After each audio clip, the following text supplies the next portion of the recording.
Angkor Wat, un océano de piedra emergiendo de la jungla, la estructura religiosa más grande del planeta, un símbolo de poder, fe y genialidad arquitectónica. Pero, ¿y si este monumento no fuese un tributo a la gloria del Imperio Khmer, sino el registro de su caída? ¿Y si esta maravilla fuera la prueba del crimen perfecto? Si te intriga descubrir cómo la devoción se transformó en ruina, suscríbete ahora, deja tu like, comenta Angkor si te apasiona la historia, y activa la campanita. Lo que estás por escuchar es la historia real de cómo el dinero de los templos destruyó a una de las civilizaciones más asombrosas que existieron. Durante más de 6 siglos, el Imperio Khmer dominó el sudeste asiático con su capital, Angkor, como el corazón palpitante de una civilización hidráulica sin igual. No se trataba simplemente de templos y reyes divinos, era una máquina de producción agrícola, una red de vida y poder basada en el control del agua. En medio de una región de monzones impredecibles, los Khmeres construyeron un sistema monumental de barais, gigantescos reservorios,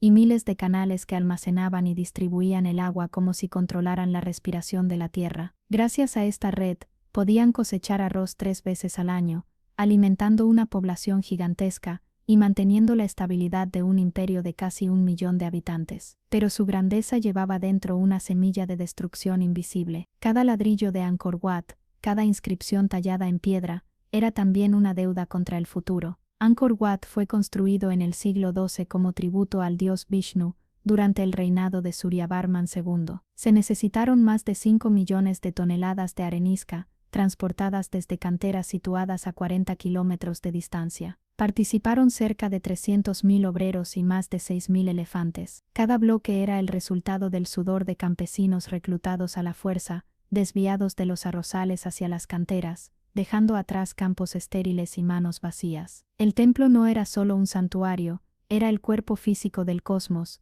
una réplica del monte Meru, el hogar de los dioses. Bajo la ideología del Devaraya, el rey dios, el soberano Khmer era la encarnación terrenal del orden divino. Pero aquel título tenía un precio, cada nuevo rey debía demostrar su divinidad construyendo su propio templo estatal, más grande, más alto, más perfecto que el anterior. No hacerlo era admitir que los dioses habían retirado su favor. Lo que comenzó siendo arquitectura sagrada, terminó convertido en una competencia de vanidad devastadora. Cada reinado abría una nueva herida económica. La construcción de templos absorbía las riquezas que debían alimentar la infraestructura hidráulica del imperio. Los campesinos se convirtieron en albañiles, los elefantes en máquinas de carga, y el arroz, el oro blanco del sudeste asiático, en un tributo cada vez más escaso. Mientras tanto, la población urbana crecía, y las ciudades reclamaban más recursos. Los templos recubiertos de oro y joyas brillaban sobre un campo que comenzaba a vaciarse.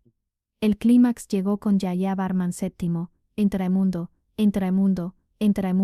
a finales del siglo XII, después de la invasión devastadora de los Chams, prometió reconstruir un imperio glorioso, y cumplió, por un tiempo. Durante su reinado emprendió el programa de construcción más colosal en la historia del Imperio Khmer. Fundó una nueva capital, Angkor Thom, expandió la red de carreteras, hospitales y templos, y levantó su joya final, el Bayón, con más de 200 caras de piedra mirando desde las torres como los ojos eternos del rey. Fue una obra maestra del poder simbólico, pero también una sentencia de muerte económica. Cada bloque de piedra tallada implicaba cientos de campesinos arrancados de sus tierras. Las cosechas disminuían, las reservas de grano se agotaban. El sistema tributario, basado en arroz, comenzó a fallar. Los templos crecían, pero los silos se vaciaban. Y lo peor aún estaba por venir. Para alimentar la construcción sin fin, el imperio necesitaba madera. Madera para los andamios, para los hornos de cerámica, para los refugios, para la vida de una ciudad que ya era una megalópolis. La selva comenzó a desaparecer. El mundo verde que alimentaba los ríos se convirtió en su enemiga ausencia. Los estudios modernos de sedimentos extraídos de los barais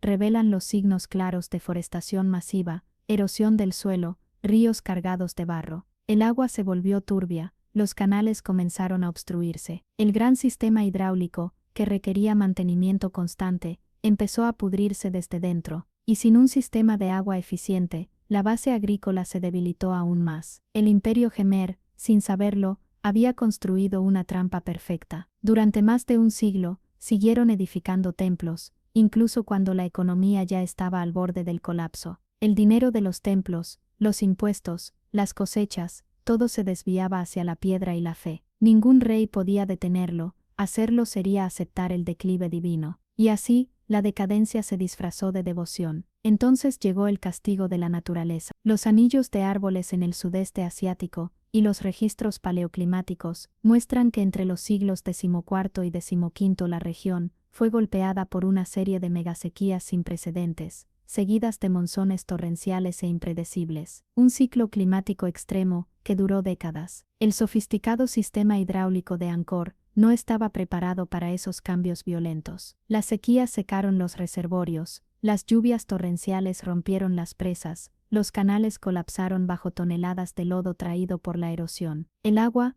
la fuerza vital del imperio, se convirtió en su verdugo. Sin agua, no había arroz. Sin arroz, no había impuestos. Sin impuestos, no había ejército. Sin ejército, no había protección frente a los reinos vecinos. La cadena de causa y efecto era implacable. Angkor, la ciudad de los dioses, comenzó a morir lentamente. Residentes abandonaban sus casas, los templos quedaban vacíos y la selva empezaba a reclamar lo que era suyo. Fue un colapso silencioso, gradual, sin una gran batalla. Cuando en 1431 el reino de Ayutthaya de Siam saqueó Angkor, ya no quedaba un imperio que defender. Entraron en una ciudad fantasma. Lo que tomaron fueron piedras y reliquias, no poder. Angkor Wat y Bayón quedaron como esqueletos colosales, testigos de su propia autodestrucción. Por siglos, la jungla ocultó la historia, hasta que exploradores europeos del siglo XIX redescubrieron las ruinas y creyeron que pertenecían a una civilización perdida.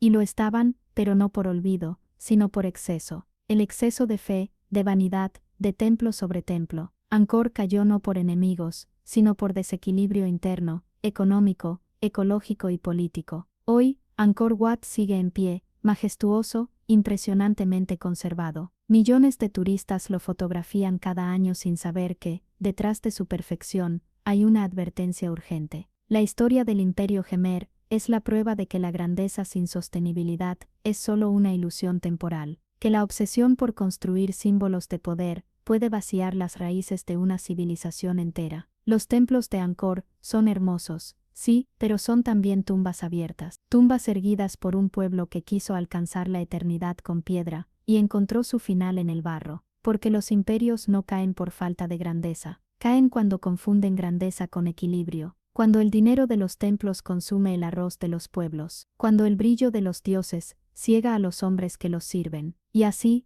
piedra a piedra, el Imperio Khmer se compró su inmortalidad a crédito. Si esta historia te hizo pensar, comparte el video, déjanos tus comentarios sobre qué otras civilizaciones crees que repitieron el mismo error. Egipto, Roma, los mayas, y suscríbete para descubrir más misterios sobre el auge y caída de las civilizaciones que quisieron ser eternas.